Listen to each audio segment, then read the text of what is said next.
As you all know, one of the most important developments in the treatment of ACS patients during the last decade is the introduction of the new antiplatelet agents, prasugrel and ticagrelor. In prospective randomized studies, both novel antiplatelet therapy significantly reduce the incidence of MACE in patients with ACS. Accordingly, both the ESC and the AHA-ACC guidelines recommendation for antiplatelet therapy in ACS patients were amended to prefer the use of the novel antiplatelet agents over clopidogrel. However, only few data exist regarding their routine use and clinical effect in the real-world scenario. To those who are not from Israel, because we are quite acquainted with this recommendation of the health basket, so the Israeli health basket approved the routine use of the novel antiplatelet agents in patients sustaining ACS in the following indication. 1, STEMI patient undergoing coronary angiography, non-STEMI patient undergoing PCI with stenting, and when ACS is a consequence of stent thrombosis. The objective of my talk are to describe the contemporary real-life antiplatelet therapy in patients with ACS in Israel, and to determine, if any, obstacles for the use of the recommended novel antiplatelet therapy in patients with ACS.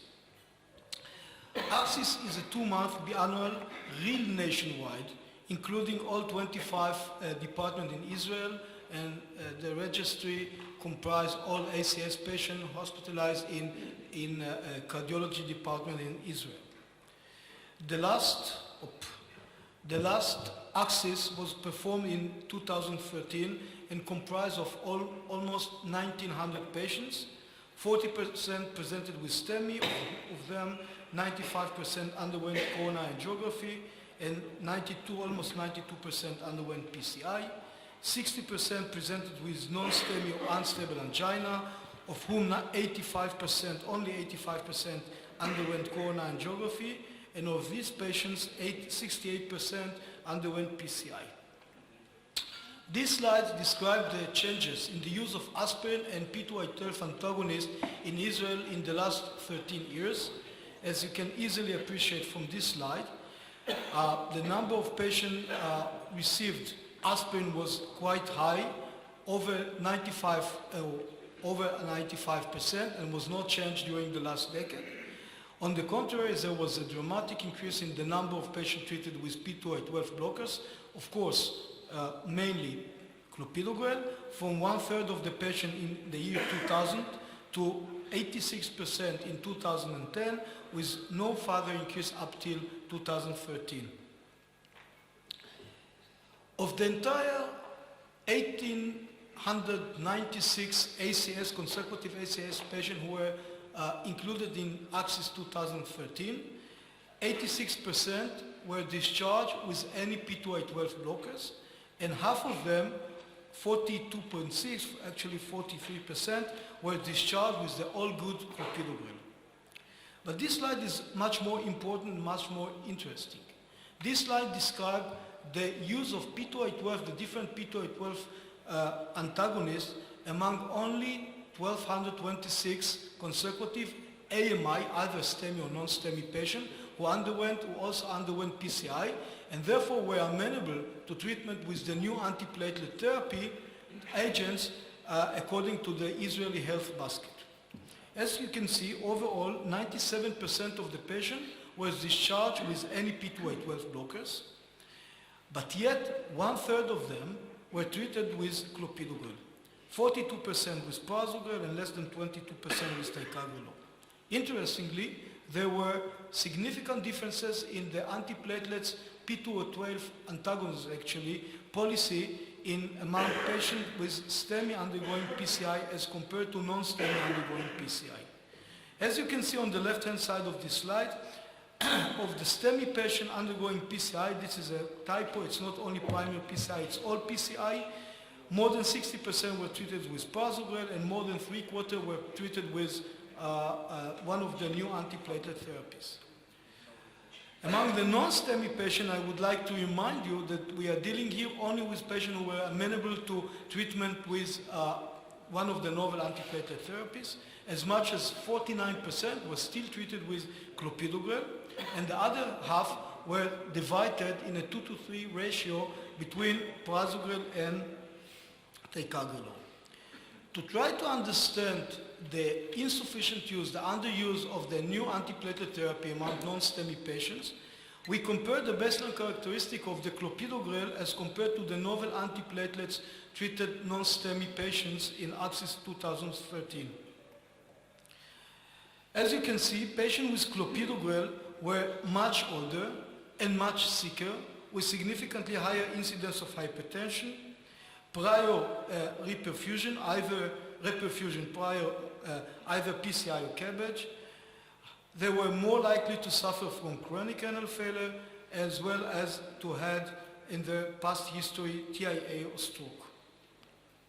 As prasugrel is not indicated in patients older than 75 or patient with a history of CVA TIA, to see whether this can explain at least partially the differences in baseline characteristic of non-STEMI patients treated with clopidogrel and novel antiplatelet therapy, we compare only clopidogrel treated non-STEMI to ticagrelor treated non-STEMI. And as you can see here, still the ticagrelor treated patients were significantly younger and less likely to have prior TIAs, CVA or chronic renal failure. So maybe new antiplatelet agents are not as good as suggested by prospective randomized studies. So as you can see, among the non-STEMI patients amenable to new antiplatelet therapy, because they underwent also PCI, there was a clear trend or signal toward better NACE, which is the net adverse clinical event. And down there on the left side, you can see what did it composed of. So the NACE was significant, or there was a trend toward lower NACE among the novel antiplatelet therapy patient treated with the novel antiplatelet as compared to clopidogrel treated patients. These differences achieve statistically significant among patients with ST elevation MI. It should be stressed and emphasized. This is unadjusted data.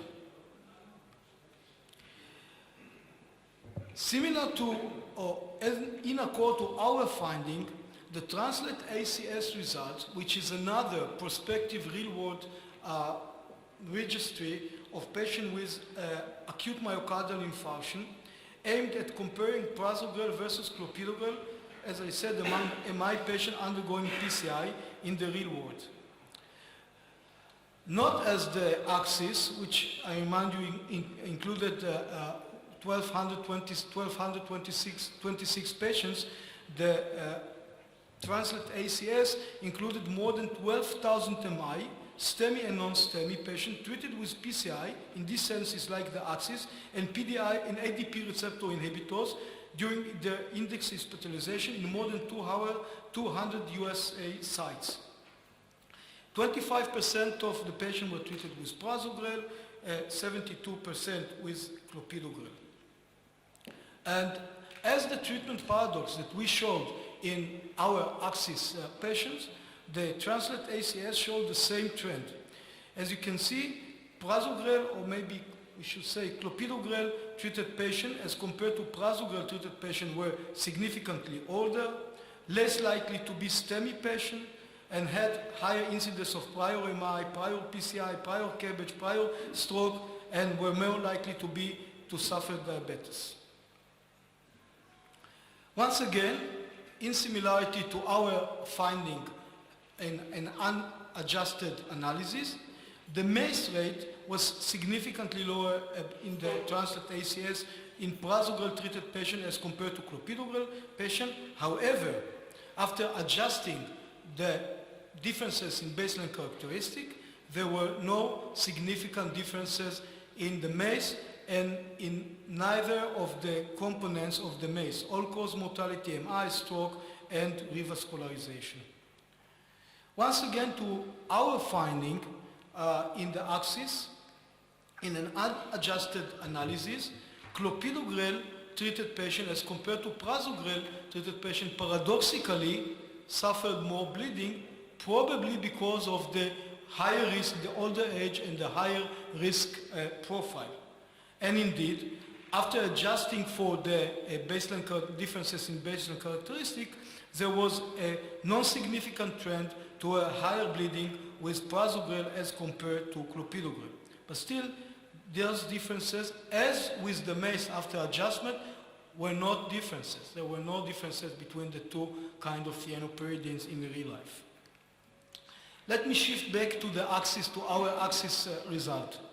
This slide summarizes the percentage of patients treated with clopidogrel in kind of banana, yellow banana, as compared to one of the new antiplatelet therapy in pink.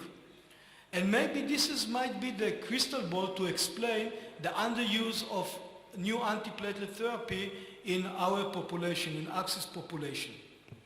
As you can appreciate from this bar graph, in about 40% of the department, clopidogrel, and this is among non-STEMI patients undergoing PCI, all patients were amenable, I would say it once, again and again, those only patients amenable to the new antiplatelet therapy. So once again, as you can see here on the left side on this bar graph, in as much as 40% of department in Israel, clopidogrel continued to be the P2Y12 blocker of choice. Maybe reflecting the physician resistance to the change, to the literature, and even to the contemporary guidelines. Last but not less important, this slide describes the adherence to therapy through 30 days follow-up. A word of caution. I might emphasize that unfortunately, in the axis, the follow-up, the 30 days follow-up rate among our patients, those with acute myocardial infarction undergoing PCI, was almost 80%. It was 78, 79%, so we have more than 20% missing data. But those patients on whom we have the 30 days follow-up were not different in their baseline characteristic as the entire population. As you can see in this slide, the discontinuation in kind of green, the discontinuation rate of P2Y12 antagonist was almost identical and very low at 3 to 4% among the three P2Y12 antagonists. However, the two thienopyridines, clopidogrel and prasugrel, the adherence to the two thienopyridines was significantly higher at 91% as compared to 84% with ticagrelor, due to 12% switching rate from ticagrelor to other P2Y12 blocker during the 30 days follow-up.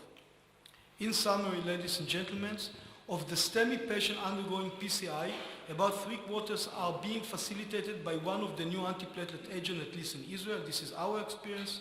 Contrary to the recommendation of the ESC and the AHA-ACC guidelines, which recommended clearly preference of the use of the new antiplatelet drug, in non-STEMI patients, once again in Israel, clopidogrel continues to be the most prevalent P2Y12 blockers, 49% of the patients. Non-STEMI patients who receive clopidogrel as compared to novel antiplatelet therapy are older and sicker, so we once again see a typical treatment paradox, and there is a significant nationwide variability in the antiplatelet therapy policy in non-STEMI patients in Israel. Thank you very much for your attention.